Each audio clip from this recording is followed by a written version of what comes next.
കവലകൾ തോറും തോരണങ്ങൾ, ഉച്ചഭാഷിണി വാഹനങ്ങൾ, സ്വീകരണ സ്ഥലങ്ങളിൽ സ്ത്രീകളടക്കമുള്ള ജനാവലി, ഒപ്പം മന്ത്രിയുടെ മോഹന വാഗ്ദാനങ്ങളും. ഒരു സംശയമില്ല, ഈ റോഡിന്റെ പണികൾ പെട്ടെന്ന് തന്നെ ഏറ്റെടുത്തുകൊണ്ട് അത് പരിപൂർണമായി അത് വൃത്തിയാക്കാനും നന്നാക്കാനും വേണ്ടി ഒരു ശ്രമം നടത്തും. തിരഞ്ഞെടുപ്പ് അടുത്തെത്തിയെന്ന് മന്ത്രി അലി മുൻകൂട്ടി കണ്ടോ എന്ന് ആരെങ്കിലും സംശയിച്ചാൽ അവരെ കുറ്റം പറയാൻ പറ്റില്ല. പക്ഷേ മന്ത്രി അത് സമ്മതിക്കില്ല. ഇലക്ഷൻ ഇനി 2.5 കൊല്ലം കഴിഞ്ഞതിന് ശേഷമാണ് അസംബ്ലിയിലേക്കുള്ള ഇലക്ഷൻ. പഞ്ചായത്തിലേക്കുള്ള ഇലക്ഷൻ ഇനിയും 2 വർഷം കഴിയുന്നുണ്ട്. പാർലമെൻറ്റിലേക്ക് ഒരു 6-7 മാസം ഇനിയും കഴിയുന്നതാണ് ഞങ്ങൾ പ്രതീക്ഷിക്കുന്നത്. അപ്പോൾ ഒരു ഇലക്ഷനല്ല, ഇത് ജനങ്ങളുമായിട്ട് സംവദിക്കുക, അവരുടെ പ്രശ്നങ്ങൾ എന്താണെന്ന് കൃത്യമായിട്ട് മനസ്സിലാക്കുക, അതിനുവേണ്ടി മാത്രമാണ് വന്നിട്ടുള്ളത്. 2.5 വർഷത്തിനിടെ 320 കോടിയിലധികം രൂപയുടെ വികസന പ്രവർത്തനങ്ങൾ നടത്തിയെന്നാണ് മന്ത്രി അവകാശപ്പെടുന്നത്. ഇത് വിവരിക്കുന്ന ബുക്ക്ലെറ്റുകൾ മണ്ഡലത്തിലെ എല്ലാ വീടുകളിലും എത്തിച്ചു. ജനങ്ങൾക്ക് ഇനിയെന്താണ് വേണ്ടതെന്ന് അറിയുകയാണ് യാത്രയുടെ ഉദ്ദേശം.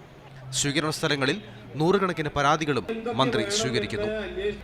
മാതൃഭൂമി ന്യൂസ്, മലപ്പുറം.